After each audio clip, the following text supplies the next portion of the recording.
પહેલા હેમાંથી પહેલા माझ्या ઊંझોમાંથી હા યો Chami, Chami Jai, CI, Devandari. Chami, Kamasalo, Vandiru, Chami Jai, CI, Devandari. Chakar, Sorai, Sukatapa, Sarida, Nigapala, Sukasanjama, Jatra, Nigo, Choji, Swami, Sata, Chiji, Bad Pandino, Lakeji, Chami, Kamasalo, Vandiru, Chami Jai, CI, Devandari. Chakar, Samisa Bhagwan, Abudami, Avindaran, Vayam, Kameo, इच्छम हमें रायम પાણી લાવ છે આલાવે સંગાવે ઉત્તર છણે વાસમને અંતર પાસે ઓલી પાસે જંકુચી મધ્ય વિનય પરિણામ સુમો બા વાયરંબા તુપે જાણા અહમના ચાલે ઊંઘે તો અમે દેખી જ ઊંઘે તો હેંગના દેખી ગયો તાર બીજું ઊંઘે રહ્યા હેંગ દેખી જવા દર મને દેખ ચામી વાસનો મંદિરો જામી જાય સી તે મંગાવી ચાકાને સંગીસા ભગવાન વાયના સંગીસાવ સર ઈચ્છા ચામી વાસનો મંદિરો જામી જાય સી આય તે મંગાવી ચાકાને સંગીસા ભગવાન વાયના લેશું ले ઈચ્છા ચામી વાસનો મંદિરો જામી જાય સી આય તે મંગાવી ચાકારી ભગવાન પતાય કરી વાયના नमो हरिहंताणं नमो सिद्धाणं नमो हरियाणं नमो वज्रायणं नमो सर्वसाहं हे सुपंच नमोकारो सर्वपापप्रणाशनो मंगलाणं च सर्वेसिं परमं हवै मंगलम् जय जगजीव जोनि वेयाणो जगगुरु जगानंदो जगनाम जगवंदो जय जगप्रियामो जय सुयान बभव तीर्थयराणम पश्चिमो जय जय गुरुलोगाणं जय महब्बा महावीर सच्चिदानंद संपूर्णं विश्वज्ञं विश्वभावनं शंखेश्वर पुरोत्तंसं पार्श्वनाथं नमाम्यहम् सर्वारिष्टप्रणाशाय सर्वाभीष्टार्थदायिने सर्वलब्धिनिधान श्री गौतम स्वामिने नमः श्री सुधर्म स्वामिने नमः अज्ञानतिमिरान्धानां ज्ञानं जनशलाकया नेत्रमुन्मीलितं येन तस्मै श्रीगुरवे नमः।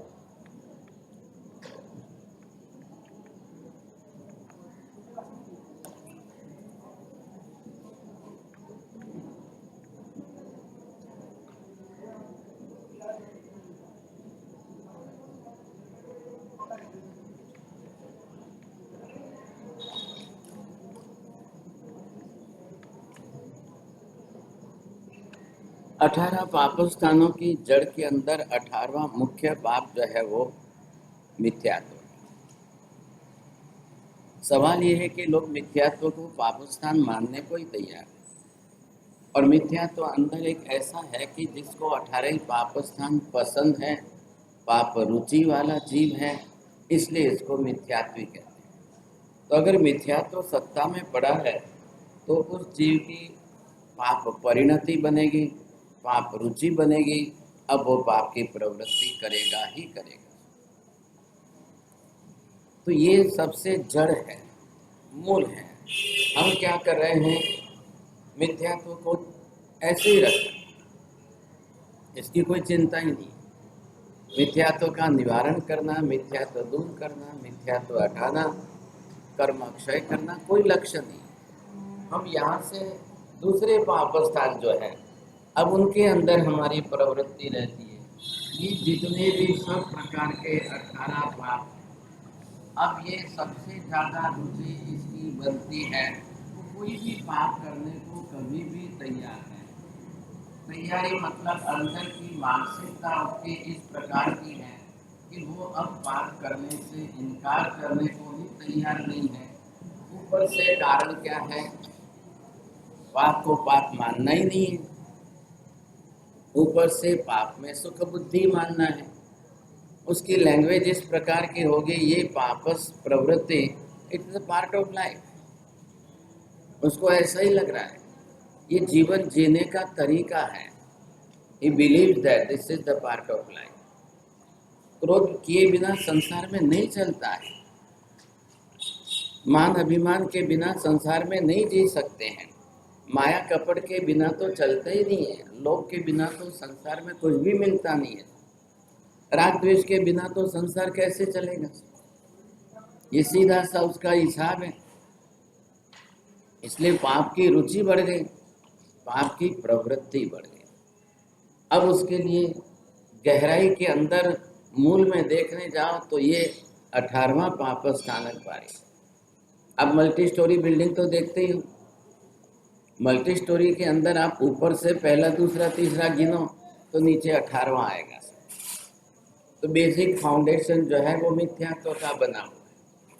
और मिथ्यात्व की परिणति मतलब परिणामों की धारा, द मेंटालिटी, थॉट वेव्स इस प्रकार के बने हुए हैं कि वो ये कहता है कि ये सब तो होगा ही होगा।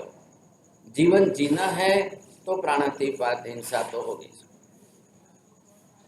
अब इसके बिना जीवन नहीं जी सकते हैं, कंपलसरी है जीवन जीने के लिए हिंसा प्रवृत्ति। हिंसा प्रवृत्ति में क्या देखना है, हमको हमारा पेट भरना है, बाकी कुछ भी। ये परिणति बन जाती है। अब इस परिणति को निकालना कैसे? आपको क्या लग रहा है हम प्राणातिपात के पचखान लें? बरोबर है, पचखान वहां से शुरू होगा। इसलिए महावीर स्वामी ने गुण स्थानकों के क्रम के अंदर क्या बताया, जैसे गुण स्थान का क्रम चलेगा, अब आप इसके अंदर ये देखिए, पहला मिथ्यात्व है, और मिथ्यात्व को दूर करके सबसे पहले जीव को जाकर सम्यक दर्शन प्राप्त करना। यहाँ आप सम्यक दृष्टि बन गए, अब यहाँ जाकर के आप श्रावक बन करके अब दूसरे जो प्राणातिपात आदि बात है, अब उसकी जो है प्रवृत्ति घटाओ, प्रमाण घटाना। तो पहले गुण स्थान के अंदर क्रम तो ये बता दिया, ये क्या है, this is the spiritual development, आत्मा का विकास। किस दिशा का? ये शारीरिक विकास नहीं है, आत्मा मोक्ष की दिशा में आगे बढ़ने के लिए क्या करें, पहला काम है। अब आप कैसे भी करके मिथ्यात्व की ग्रंथि का भेद करो, ग्रंथि भेद करके आगे बढ़ो। आगे बढ़ते हुए आप सीधे जो है, पहले अगर आत्मा को कोई रोक रहा है तो मिथ्यात्व रोक रहा है। आप पहले दूसरी बात करेंगे, व्यवहार में उपयोगी नहीं बनेगा। सम्यक दर्शन प्राप्त किया, अब जीव 5वें गुण स्थान पर आया, अब आप प्राणातिपात घटाओ, वृषावात घटाओ, अदत्ता दान कम करो, दूसरे पाप सब घटाओ। ग्रस्त जीवन में है वहां तक सर्वथा पाप के दरवाजे बंद तो नहीं होंगे, लेकिन 50% घट जाए, 60% घट जाए, 70% घट जाए, बहुत बड़ी उपलब्धि है। आपकी घर गृहस्थी भी चले, आजीविका भी चले, व्यापार व्यवसाय भी चले, जीवन के अंदर धन उपार्जन भी हो, परिवार भी चलाना है, आपको सब कुछ करना है सर। ऐसी स्थिति में अगर आप कर रहे हो और फिर भी अपनी तरह से पाप प्रवृत्ति घटा करके जीवन जी रहे हो, बहुत बड़ी बात है। अब इसके आगे तो चले जाओगे तो छठे गुण स्थान पर तो दीक्षा लेके साधु बनोगे, लेकिन सबके मूल में तो आ ही गया। कल साधु भी बनना है तो भी आपको मिथ्यात्व तो निकालना, कल श्रावक भी बनना है तो भी मिथ्यात्व का निवारण करके आपको सम्यक दर्शन तो प्राप्त करना ही करना। साधु हो या श्रावक, इसमें दोनों को एक समान अधिकार है। सम्यक दर्शन, श्रद्धा, सद्भाव, पूज्य भाव, परिणाम की धारा दोनों के लिए अनिवार्य। बस श्रावक में साधु में लंबा फर्क नहीं है। साधु सर्वथा पाप का त्याग कर चुका है, श्रावक को पाप का प्रमाण घटा करके जीवन जीना है। लेकिन ये तो हो ही गया सर। अब मिथ्यात्व आप किसको कहेंगे? पहली बात यहाँ पर आपको ये देखना है, ये जीव पाप की रुचि वाला है। रुचि का मतलब इच्छा है सर, पाप की परिणति वाला है, इसको पाप पसंद है। क्यों पसंद है पाप? पाप में सुख बुद्धि बना ली है, इसलिए पाप पसंद। क्यों पाप छोड़ना नहीं चाहता है? बस ये जीवन जीने के लिए अनिवार्य अंग है, इसको नहीं छोड़ा सकता है। संसार में रहना है तो पाप करना ही पड़ेगा। अब ये परिणति बन गई, अब वो पाप प्रवृत्ति करेगा, संसार बढ़ेगा। मात्र संसार चलाना, मात्र संसार निभाना है, इतना पर्याप्त नहीं है। इससे आगे आपका संसार बढ़ेगा। आप पाप करोगे कितने भव बढ़ेंगे, पाप करते जाओगे कितने भव बढ़ते जाएंगे। इक्काई राष्ट्रकूट के भव में भी आपने बात देखी है कि एक भव 250 वर्ष के पाप प्रवृत्ति का और संसार बढ़ाया असंख्य जन्मों। क्या फायदा हुआ? एक भव 250 वर्ष के आयुष्य का, और पाप प्रवृत्तियां इतने की, और किसके पीछे? मात्र पब्लिक से टैक्स इकट्ठा करने के कारण। एक ही कारण। अब किसी से भी टैक्स लेना है, किसी से भी कर लेना है, जबरदस्ती लेना है, कान नाक काट के भी लेना है, कैसे भी करके लेना है। अब लोग पैसा कमा कर कोई बांध के साथ में तो लेके नहीं जा सकते।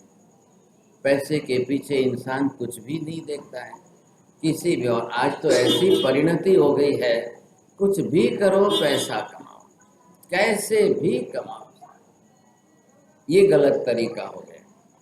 आपको पैसा चाहिए, अनिवार्य है जीवन के अंदर, लेकिन धर्म भी साथ में देखिए।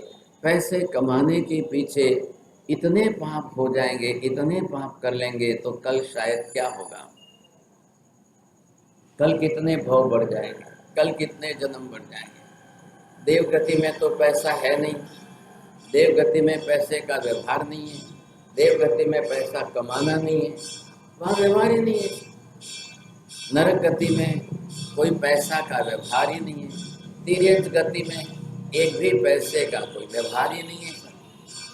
अब किसमें बचा है? 4 गति में से सिर्फ एक मनुष्य की गति। अब देखिए, अब श्राद्ध विधि ग्रंथ पढ़िए, श्रावक जीवन के विषय जितने बताए हैं उनके ग्रंथों को पढ़िए। उपासक दशा, महावीर स्वामी भगवान के 10 उत्तम श्रावक। पारसमल जी, मैं विनती करता हूँ अगले साल बहुत बड़े आचार्य महाराज आए तो उनको विनती करना कि महावीर स्वामी के 10 उपासक श्रावक, उनका जीवन समझा। आगम का नाम लिख लो आप, फिर आवे तो विनती करना उपासक दशा।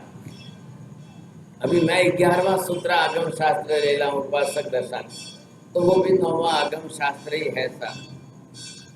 एक गृहस्थी जीवन में जीवन जीते हुए, अपना धर्म संभालते हुए, अपनी आजीविका चलाते हुए, व्यापार व्यवसाय संभालते हुए, आनंद श्रावक, शतक श्रावक, कामदेव श्रावक, ऐसे श्रावकों ने जीवन कैसा जिया, कोई कमी नहीं रखी, पैसा कमाने में कोई कमी नहीं रखी, परिवार चलाने में, संबंध जोड़ने में, समाज में रहने में, किसी बात में कोई कमी नहीं रखी, लेकिन एक संतोष व्रत रखा है। इतना ही कमाना है, इतना ही आवश्यक है, इतनी जरूरियात है, इतने टाइम में इतना कमा लेता हूँ, तो बाकी का टाइम तो धर्म में लगाऊं। सुबह 10 बजे के पहले कोई ग्राहक आते नहीं है, कोई 10 बजे के पहले तक कोई ग्राहक नहीं आएंगे, मैं 10 बजे तक अपना धर्म कर लूं। मेरे पास 5 बजे से उठ करके 10 बजे तक 5 घंटे है, पर्याप्त समय। अब व्यापार व्यवसाय शाम को आपका 5-7 बजे बंद हो जाता है, आप अपना चौविहार भी कर सकते हो, आप अपने जो है प्रतिक्रमण कर सकते हो, रात्रि स्वाध्याय अभ्यास सब कुछ कर सकते हो। अब करने की रुचि हो तो करेंगे ना आप। कई आराधक आज है, कई भाग्यशाली, ऐसे कई आराधक है आज पूरी तरह से धर्म करके दोपहर के 5-7 घंटे अपना व्यापार व्यवसाय कर ले और अपना नियम बरोबर पालते हैं, अपनी आजीविका बरोबर चलाते हैं, समाज में बरोबर है। वो भी जानते हैं हमारी भी बेटी किसी को देनी है, किसी की बेटी बहू बनाकर घर में लानी है, व्यापार व्यवसाय कर रहे हैं, अनिवार्य, कोई ना नहीं है। समय ये है, परिस्थिति आपके भाव परिणाम है कि धर्मिष्ठ जीवन जी रहे हो कि नहीं। धर्म जन्म जन्मांतक साथ में आएगा, उपार्जित पुण्य आपके आगे के भव में साथ में आएगा, व्यापार कोई साथ में नहीं आएगा, पैसा कोई साथ में नहीं आएगा, आगे के भवों में आपका अर्थोपार्जन से बांधे हुए कर्म और आगे का संसार बिगाड़ ना दे।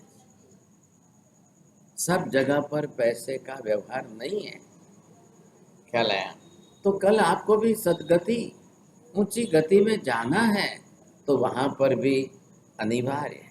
आज आप महावीर में चले जाओगे, वहां व्यापार नहीं है क्या, वहां धंधा नहीं करते, लोग भीख मांग के खाते हैं।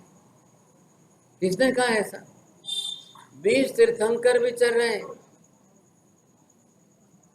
20 कल तीर्थंकर भगवान विद्यमान रूप से विचर रहे हैं। 10-10 लाख एक तीर्थंकर के केवल ज्ञानी है, 100 करोड़ साधु साध्वी, तो सामने श्रावक श्राविका कितने हुए? अब 100 करोड़ साधु साध्वी को गोचरी पानी मिलती होगी कि नहीं? कोई देवलोक रा देवता लावेंदे, देवलोक के देवताओं की गोचरी पानी होती है क्या? देवलोक में रोटी सब्जी दाल चावल कुछ होता है क्या? और देवलोक के देवताओं की गोचरी पानी साधु साध्वी को कल्पती है क्या? कहाँ से लाएंगे, क्यों लाएंगे वो? अगर 100 करोड़ साधु साध्वी है तो सामने 900 करोड़ गृहस्थ श्रावक श्राविका और जीवन व्यवहार चलाने वाली पब्लिक बहुत बड़ी है, कोई कमी नहीं है वहां पर। तो लोग अपना धन उपार्जन करके अपने घर में भी तो रोटी बना रहे हैं। एक परिवार के अंदर 10-20 रोटी बनती है तो आधी रोटी साधु महाराज को बहराने वाले नहीं है क्या? क्यों नहीं है साहब? धर्म श्रद्धा के परिणाम बने हुए हैं, इसके सामने सम्यक दर्शन हमारा देव गुरु धर्म के साथ जुड़ा हुआ है।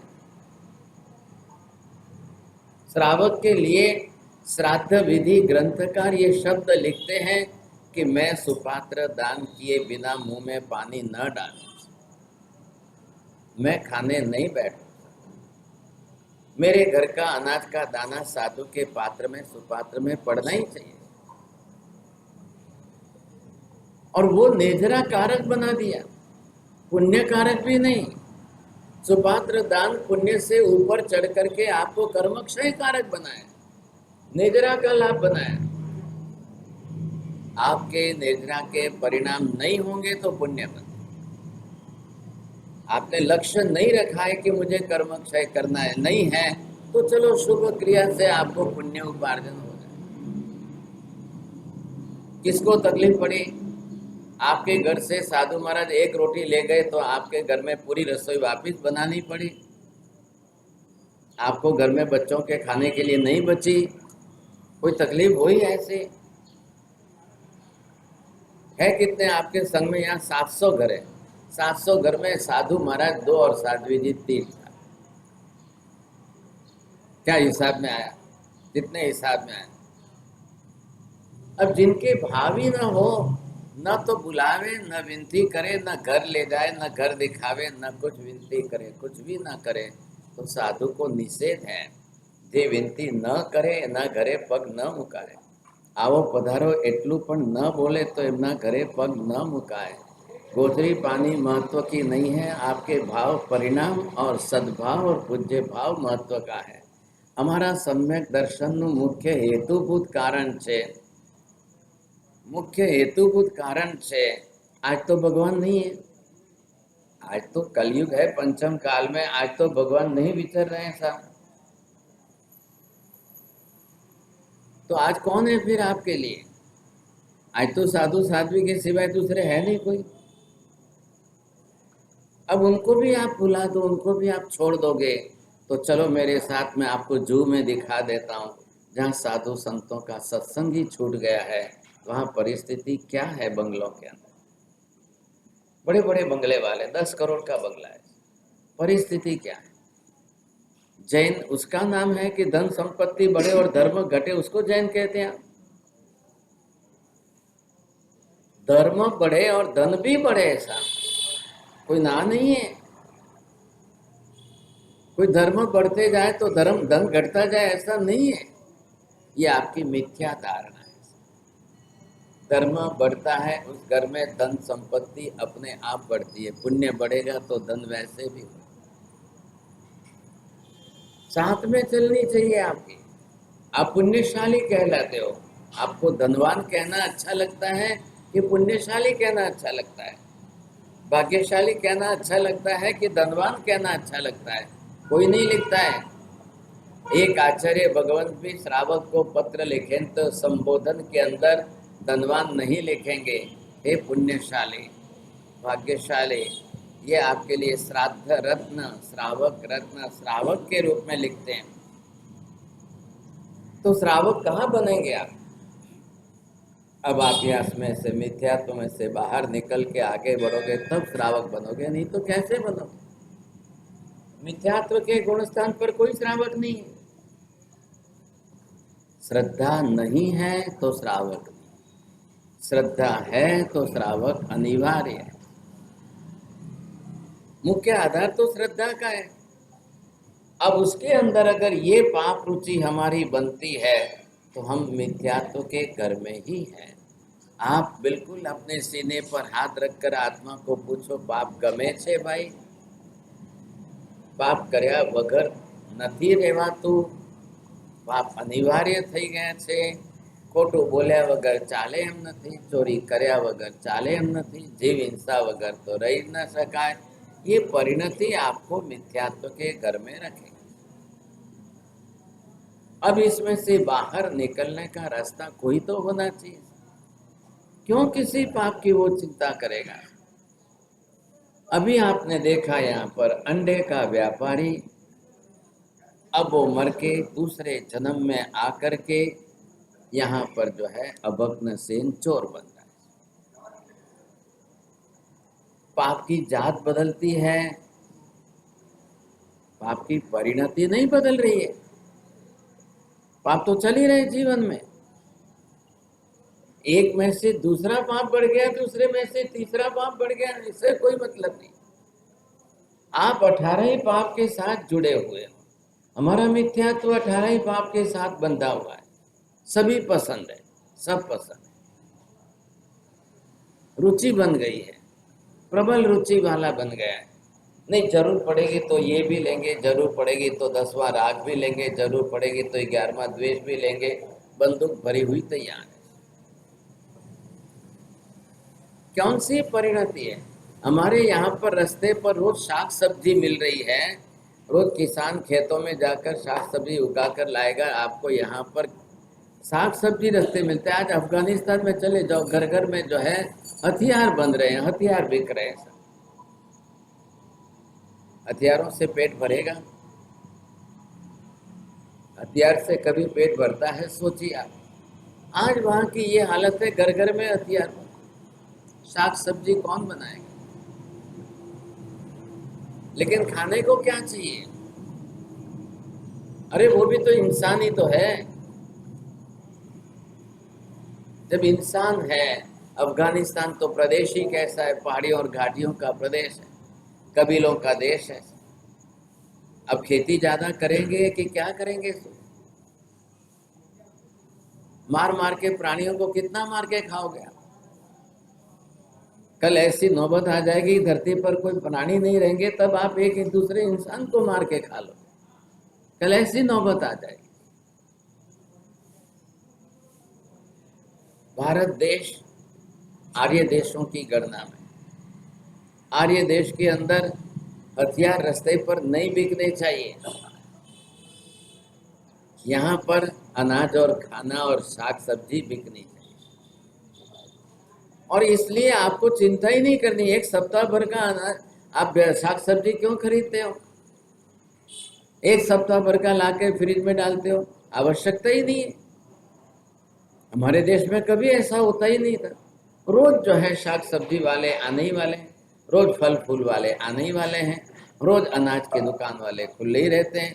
आप रोज का रोज लो, किसी को भी एक दिन से 4 दिन का ज्यादा लेके फ्रिज भरना ही नहीं। फिजूल में आप फ्रिज भर के ऊपर से साग सब्जी को कैंसर ग्रस्त बना रहे हो, वो कैंसर के कारण बन रही है।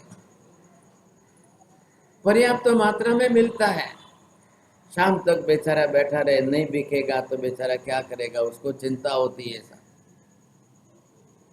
तो हम पहले ही अपनी तरफ से सोच लें। ये विदेशों की बात है, वहां की बात है। फ्रिज उनको चाहिए, हमको नहीं चाहिए। हमारे देश के लिए, हमारे यहाँ पहले से ही फ्रिज नहीं था, हजारों साल से नहीं था। और जब नहीं थे तब इतना कैंसर का प्रमाण भी नहीं था, लोग निरोगी और स्वस्थ थे। आज जितनी आप आर्टिफिशियल लाइफ जी रहे हो, उसके कारण आपकी रोग बीमारियां बढ़ रही हैं। आपको पहले ये देखना है सब। अगर आप फिर जो है आर्टिफिशियल लाइफ पर जीवन जीने की आदी बन जाओगे, आप बीमारियां लेके आओ।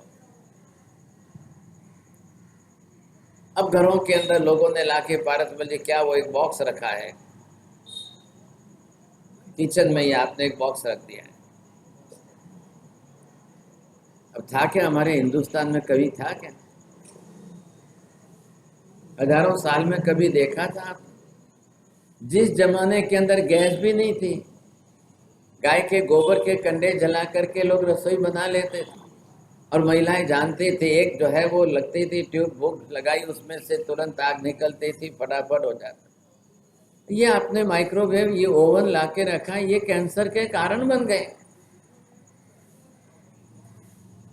होना ही नहीं चाहिए हमारे घरों में। ये कोई आपकी शोभा इज्जत है क्या? कोई आपके घर में माइक्रोवेव देखेगा तो कन्या देगा, ये क्यों लाया? आर्टिफिशियल लाइफ जीने के लिए आप ऐसी चीजें घरों में लाओगे, बीमारियों का कारण बनेंगे। कोई आवश्यकता नहीं। घर में आपको रसोई भी खुले में शुद्ध बनानी है। कुकर तक घर में होना नहीं चाहिए, एल्यूमिनियम घर में होना नहीं चाहिए था। जो कैंसर माजे जागे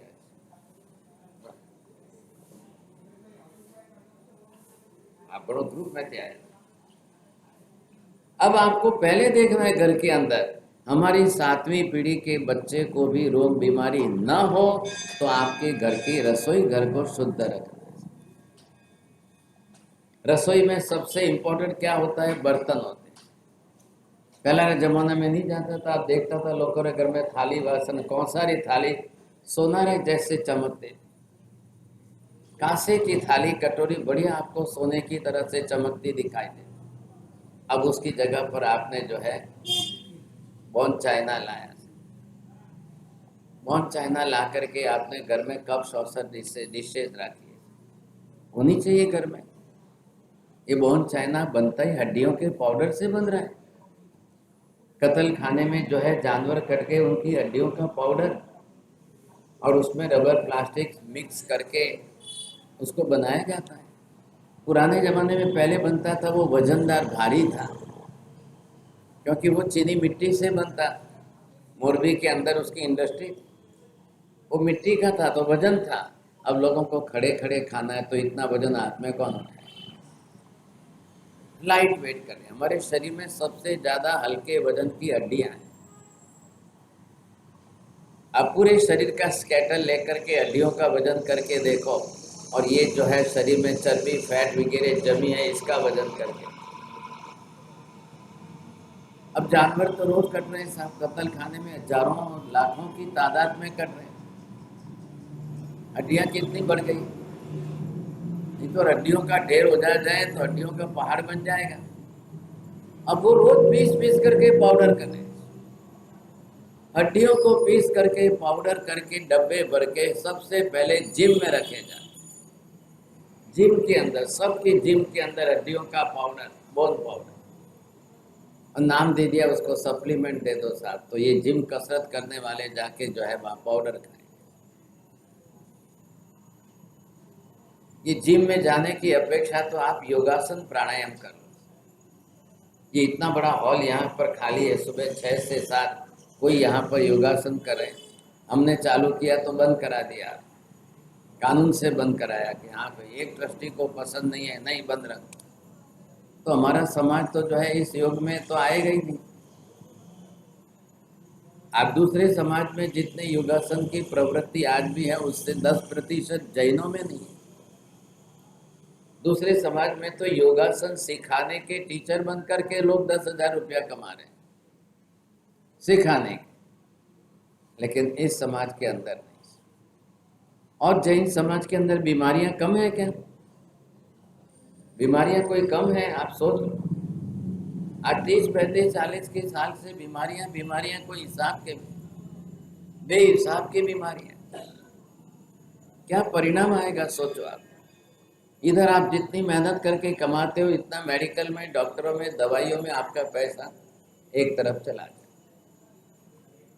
कमाने वाले को पता चलता है कितनी मेहनत से कैसा पैसा कमाते हैं, जानते हो आप। लेकिन आज सबसे महंगी है तो दो ही चीज़ है, एजुकेशन और मेडिकल। दोनों में आपका इतना पैसा चला जाएगा, जितना पेट में खाने में नहीं जाता है उससे 10 गुना तो आपका दवाइयों में। अब ये सारी परिस्थिति कोई तो समझे। इतना बड़ा हॉल खाली है, 100-200 जन एक साथ में योगासन कर सकते। करो क्लासेस लगा करके, योगासन की क्लास लगा करके चालू करो। लोग बाहर तो पैसा दे के जा रहे हैं। बाहर जाने वाले तो जो है 1000-2000 एक एक व्यक्ति फीस दे रहा है। अब 100 जने जाए तो भाई साहब सामने वाला तो लाख रुपया कमाए। आज योगासन ये भी बिजनेस है, और जा रहे हैं लोग, कर रहे हैं, समझे कि नहीं, दे रहे हैं, पैसा खर्च कर रहे हैं। अब आपका ये इतना बड़ा हॉल, चलो कार्तिक पूनम तक तो व्याख्यान चल जाएगा, बाद में क्या करें। मतलब कोई स्वामी वात्सल्य साले, किसी को अपनी पार्टी करनी है, किसी को कोई भोजन करना है, मंदिर को क्या लगेगा, चलो हमको इनकम होगी साहब 25-50 हज़ार मिल जाएंगे साहब, आप ऐसे ही करते जाओ। समाज के हित के लिए कुछ सोचिए। समाज के प्रत्येक व्यक्ति का कोई सहयोग इसमें हित होना चाहिए कि नहीं, वो हम नहीं सोचते हैं। अब यहाँ पर आपको ये देखना है कि जब पाप की मूल जड़ ही है अंदर, तो पहले इसका निर्णय करना है। इसलिए गुणस्थान के क्रम के अंदर आगे बढ़ने के लिए आपको दूसरा पहले सब कुछ नहीं कहा है, पहले मिथ्यात्व की ग्रंथि का भेद करके आगे बढ़ो। आप पहले ये गांठ खुलनी चाहिए, मिथ्यात्व का भेदन होना चाहिए। हम कहते हैं कि भाई आग बुझ जाएगी तो धुआं अपने आप बंद हो जाएगा। कम से कम आप इतना तो करो कि आग तो बुझे। आग ही नहीं बुझेगी तो धुआं निकलता है। अब यहाँ पर ये मूल में केंद्र में आग जो है ये 18वां पाप स्थान है। ये पाप की प्रवृत्ति, अगर ये पाप की प्रवृत्ति हमारी चलती जा रही है, चलती जा रही है, बनती जा रही है, होती जा रही है, बढ़ती जा रही है, परिणाम क्या आएगा? अगर ये हमको अंदर से ख्याल आ जाता है कि ये जड़ है, तो पहला लक्ष्य हमको इसी पर करना है, और कुछ भी नहीं करना है। आपको अपनी परिणति सुधार कर, परिणाम की धारा सुधार कर, इसको ग्रंथि भेद और बिना सही सम्यक ज्ञान के दूसरा कोई विकल्प नहीं है। अभी कुछ करने से नहीं होगा। आप सोचो मैं कितने आमिल कर लूँ, उपवास कर लूँ, एकाशना कर लूँ, आमिल एकाशने से ग्रंथि भेद नहीं हो रहा है। आमिल एकाशना वगैरह सब जाकर 5वें गुण स्थान पर आ रहा है। वहां जहां पाप की प्रवृत्ति आप घटाने जाओगे, वहां आप तप तपस्या करके व्रत नियम का आचरण करते हुए 5वें गुण स्थान पर जाके करो। यहाँ कर लिया आपने आमिल उपवास, यहाँ पर मिथ्यात्व के घर में रहकर कर ली, तो भाई साहब क्या फायदा, निरर्थक।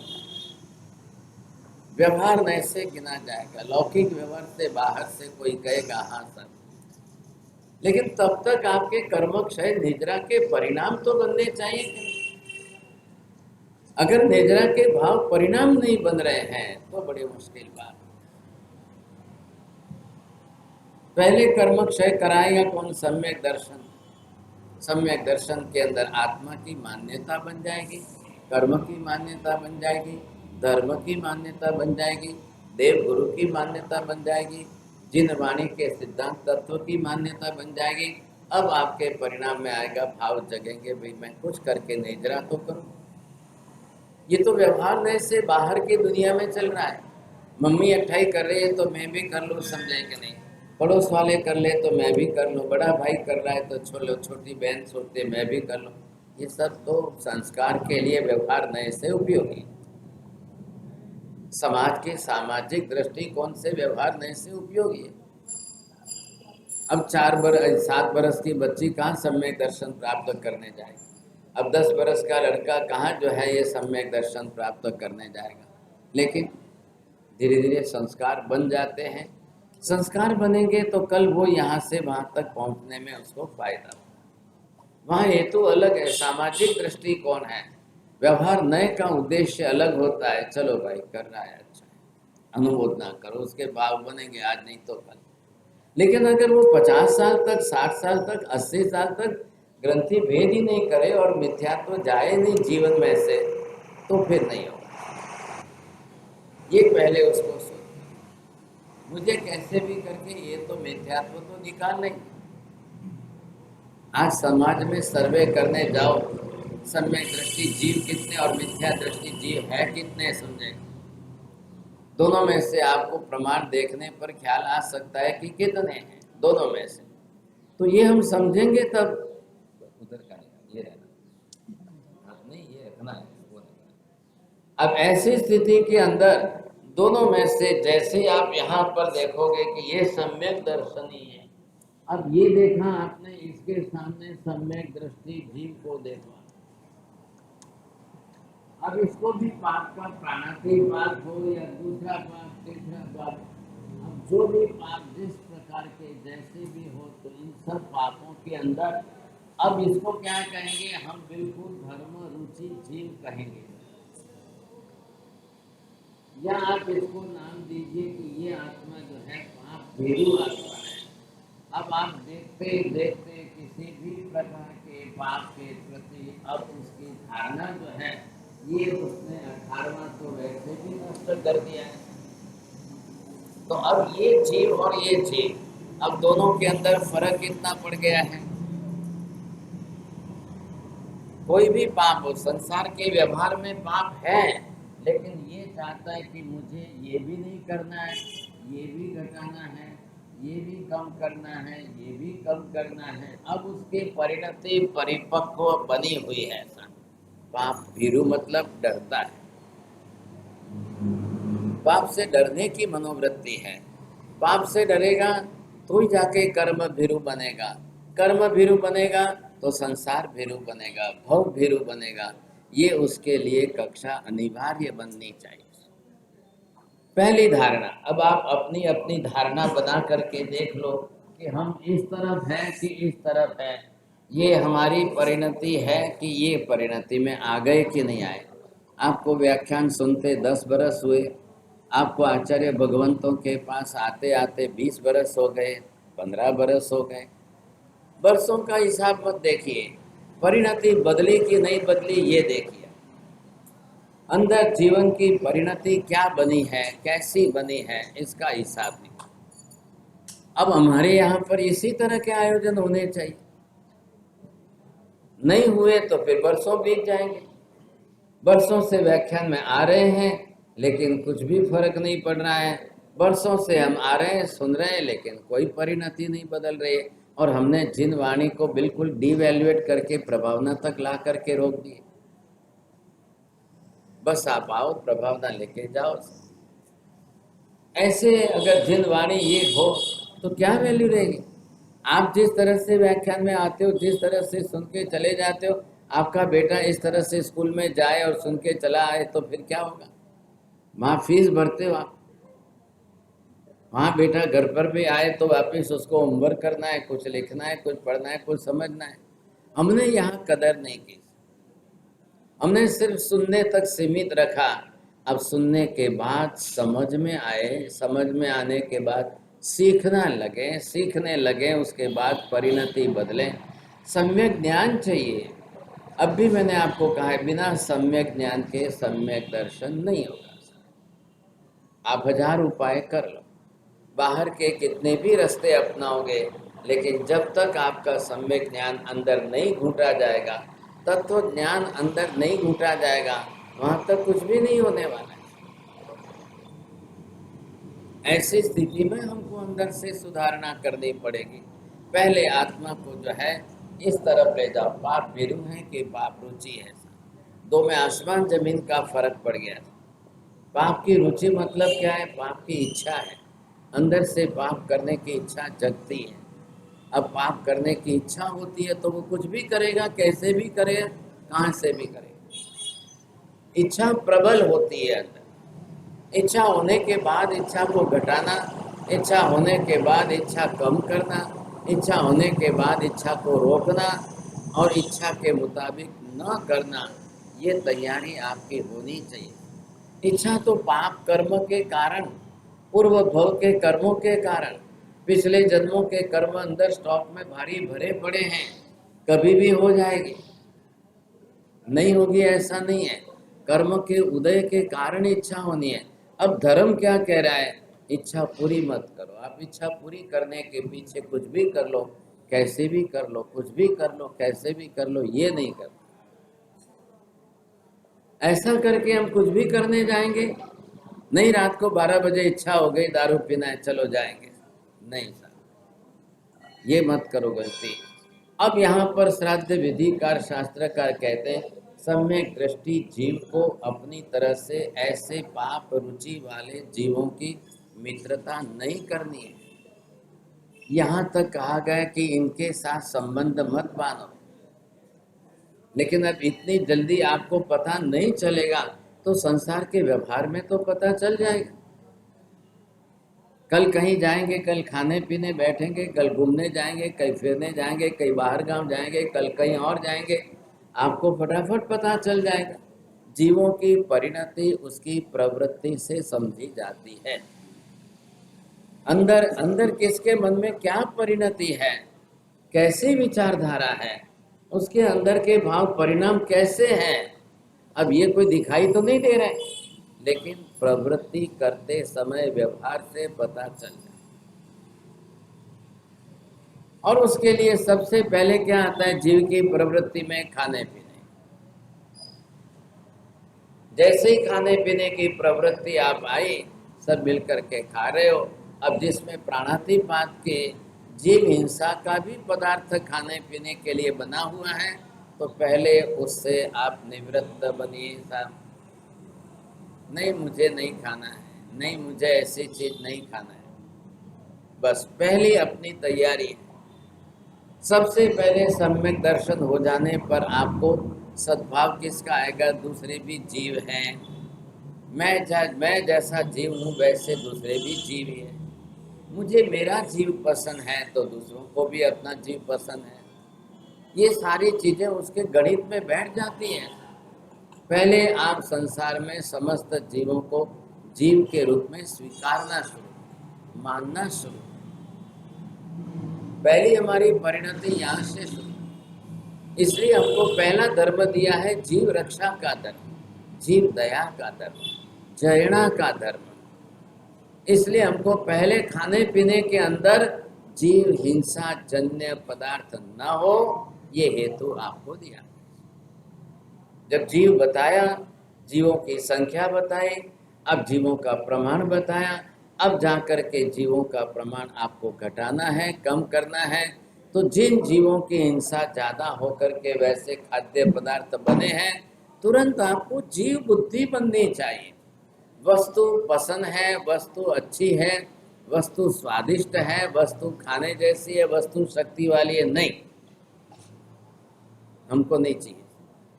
अब मुझे देह लक्षी वृत्ति नहीं है, तो मुझे शरीर की शक्ति बढ़ाने का भाव नहीं है। लोग तो बाहर कहेंगे मांसाहार में शक्ति ज़्यादा है, अंडे खाने में शक्ति ज़्यादा है, लोग कहेंगे मुर्गी चिकन खाने में शक्ति ज़्यादा है, उसमें बहुत शक्ति आती है। करना क्या है हमको?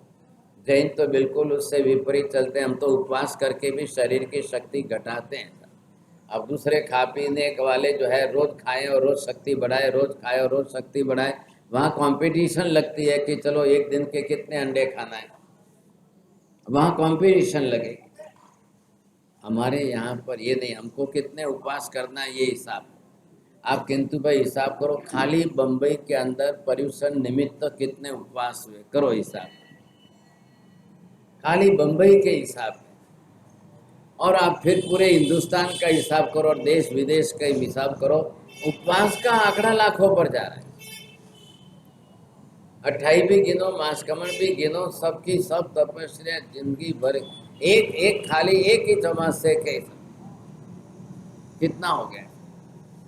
आप इतना दुनिया में सुनेंगे कहीं पर भी?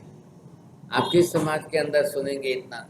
ये धर्म की व्यवस्था है, इसलिए ऐसा। अब बाहर की दुनिया में वहाँ खा पी करके शरीर की शक्ति बढ़ाना है, बढ़ाओ। आप खाओ, खूब पियो, खूब शरीर की शक्ति बढ़ाओ। क्या होता है? उस शरीर की शक्ति बढ़ाने के पीछे गए, अग्नि संस्कार तो उनका भी होना है, लकड़े में जल करके तो उनको भी जलाया जाएगा, या भले कोई जो है कब्र के अंदर गाड़ दे, वो बात अलग है। लेकिन आखिर आत्मा की तो दुर्गति हुई, आत्मा की दुर्गति हुई, उसको तो जाके नरक में पड़ना। ये अंडे का व्यापारी बना तो ये भी मर के तीसरी नरक में 7 सागरोपम तक दुखी। 1 सागरोपम बरोबर असंख्य बरस होते हैं। अब 7 सागरोपम मतलब 7 को असंख्य बार गुणा कर 7 से करो। अब वहां से निकल कर आकर अभग्न से चोर के रूप में पैदा होता है, यहाँ पर भी आकर के अब चोरी का पाप वापिस कर। अब ऐसे तो जीव नरक में कितनी बार जाकर आए, कितनी बार नरक में से आए, लेकिन सब हम भूल जाते। अब वो हमारे सामने कोई अवेयरनेस तो रहती नहीं है, हम भूल करके बैठ जाते हैं। फिर आकर के फिर वही पाप, फिर आकर के फिर वही पाप। यहाँ पर भी वही हालत है। 10 साल जेल में जाकर छूटता है तो फिर आके बाहर वही पाप, फिर 10 साल वापस जाता है, फिर 20 साल जाता है, फिर बाहर निकल के फिर वापस वही पाप करता है। क्या मतलब क्या?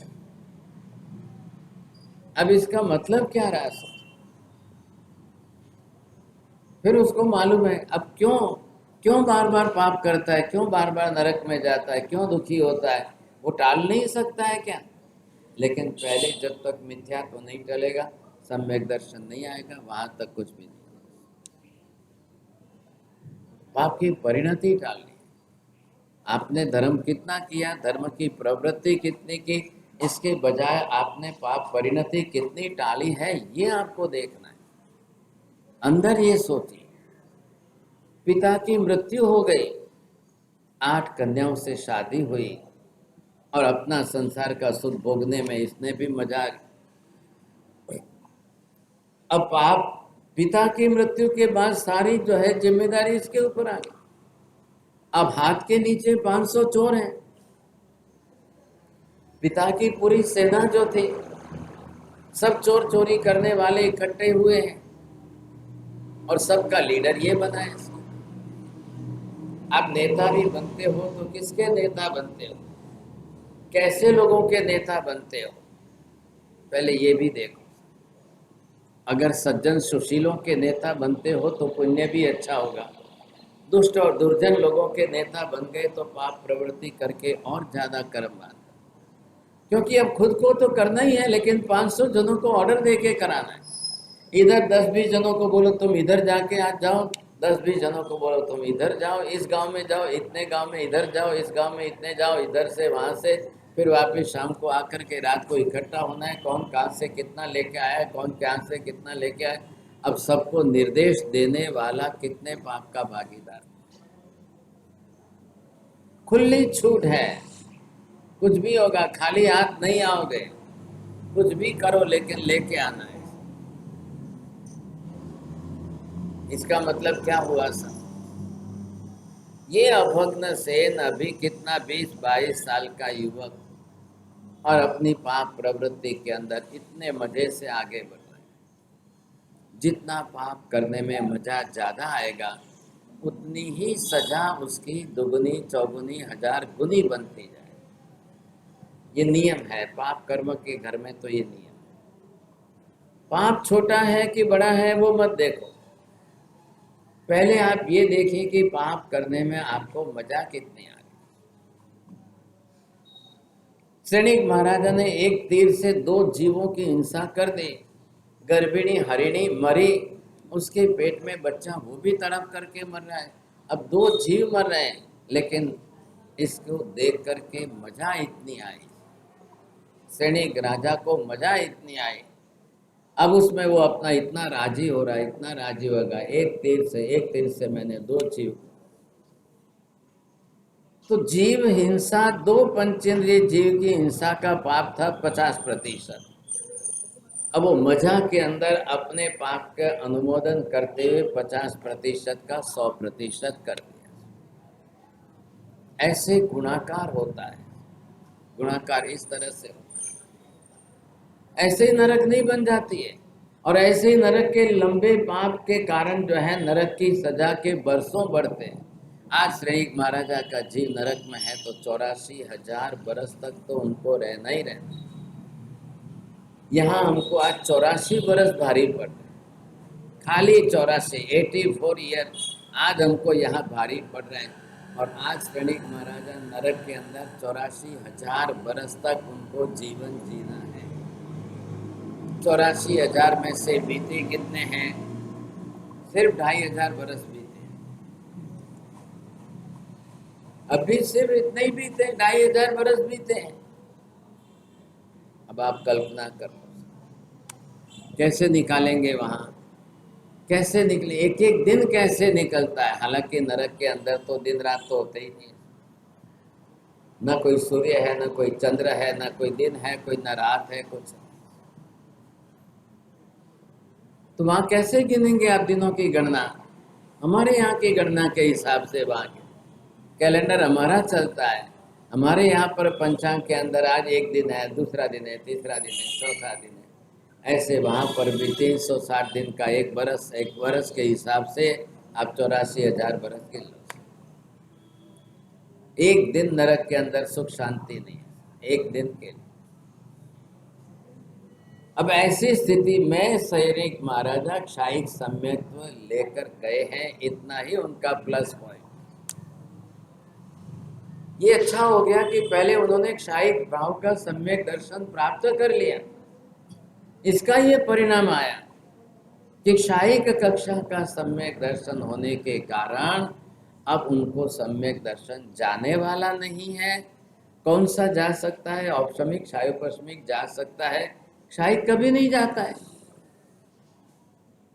वो 100% इतना शुद्ध सॉलिड हो गया कि अब जाने का सवाल नहीं खड़ा हो रहा है। ये विशेषता है। तो ये सम्यक दर्शन जो क्षायिक की कक्षा का इस समय उनके साथ में है, इसका ये परिणाम है कि वो इतना सहन कर रहे हैं, समझ रहे हैं मैंने पाप किया था, मैंने कर्म बांधे थे, मुझे ही फल भुगतना है, वो समझ करके भुगत। बाकी के सभी नहीं भुगतते हैं, समझा कि नहीं। तो सबको अपनी तरफ से देखना है कि वो कैसे जो है किन जीवों को किस तरह से, किस परिणति से कैसे, कौन समझे। सबसे पहले आवश्यक हो गया है आपको इस मिथ्यात्व को निकालना, अनिवार्य हो गया। आप इसको नहीं घटा सकेंगे, नहीं क्षीण कर सकेंगे, तो आप इस कक्षा में सम्यक दर्शन में कभी आ ही नहीं सकते। नहीं आएंगे तो फिर कितने भाव बीतेंगे। और आज जब सुविधा, सुलभता, संभावनाएं सब प्रकार की उपलब्ध है, फिर भी अगर आप नहीं आए तो आगामी जन्मों के अंदर कहाँ चले जाओगे पता नहीं, क्योंकि पाप बढ़ेगा तो दुर्गति जरूर होगी, पाप बढ़ेगा तो दुर्गति बिगड़ेगी बिगड़ेगी। अब गति बिगड़ गई, मति बिगड़ गई तो आप क्या करेंगे, फिर कैसे आगे बढ़ो। ये चांस इस जन्म में है, इस भव में ये चांस अच्छा है। अभी आपने सुना ये अभग्न सेन चोरों की कक्षा में चोर पल्लीपति सुबह उठते ही 500 चोरों को तो काम देना ही है। सुबह उठते ही उसके सामने ये समस्या, आज 500 को क्या देना, नहीं भी दोगे तो इनको खिलाना पिलाना पड़ेगा और घर में बैठा के रखना पड़ेगा। कोने परवड़े भाई, 500 जना घर में बेसाड़ी ने खबड़ा, वो कोने परवड़े। अब ये इनके पेड़ हैं, काम धंधा चोरी का है, लेकिन है पेड़ है। जाओ चोरी करके लाओ, आप 10 गुना लाओगे तब 1 गुना आपको मिलेगा। नियम ये है, 10 गुना कमा के दोगे तब जाकर के शेठ आपको 1 गुना देगा, नहीं तो नहीं। अब उनके लिए भी पाप प्रवृत्ति करना, चोरी करना, उनके लिए भी इतना ही अनिवार्य हो गया, इसके लिए भी इतना ही अनिवार्य हो गया। अब ये रात दिन चिंता करते, विचार करते, चिंता करते, विचार करते, इसमें से जो है आज यहाँ, आज इधर, आज उधर, आज इधर, आज उधर, यही काम बस उसका रात दिन का। अब खुद कौन सा करे और खुद कैसा करे, जब दूसरे हाथ के नीचे के पेड़ लोगों को जो है इधर उधर लगा दिया है काम पर, तो अब खुद किस दिशा में जाए। तो वो तो और बड़ा करने की सोचेगा, वो और ज़्यादा बड़ा करने की सोचेगा, तब और ज़्यादा बड़े रूप में आएगा। दोनों तरफ की बात है। अब ये पाप की प्रवृत्ति बढ़ाएगा।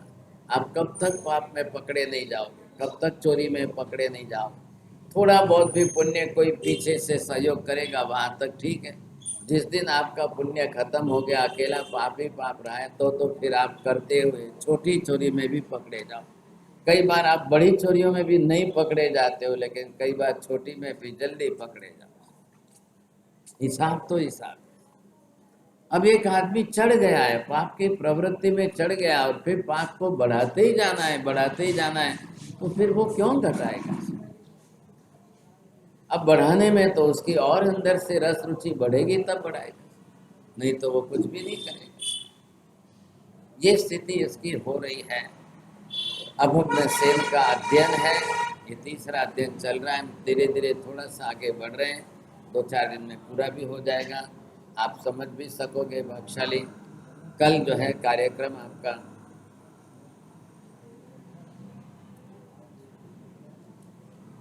तुलसी वासुदेव स्वामी भगवान की जय। कल पाठशाला का प्रोग्राम रखा है, सुबह 9 बजे से चालू होगा, तो आप सभी जन समय में पधारें। व्याख्यान तो जो टाइम है उसके बाद ही है, 9 बजे के बाद है। हाँ, व्याख्यान के बाद, तो सभी जन पधारें।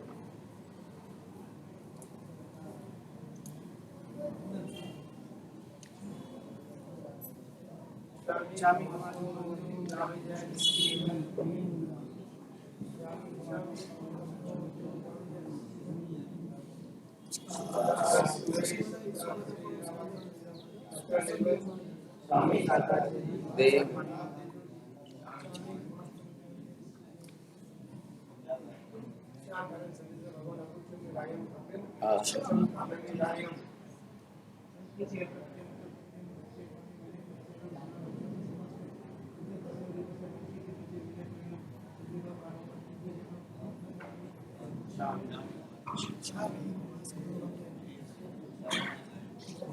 धर्म लाभ सूर्यदेव बर्तन एम बी लेकाश बेचता हूँ,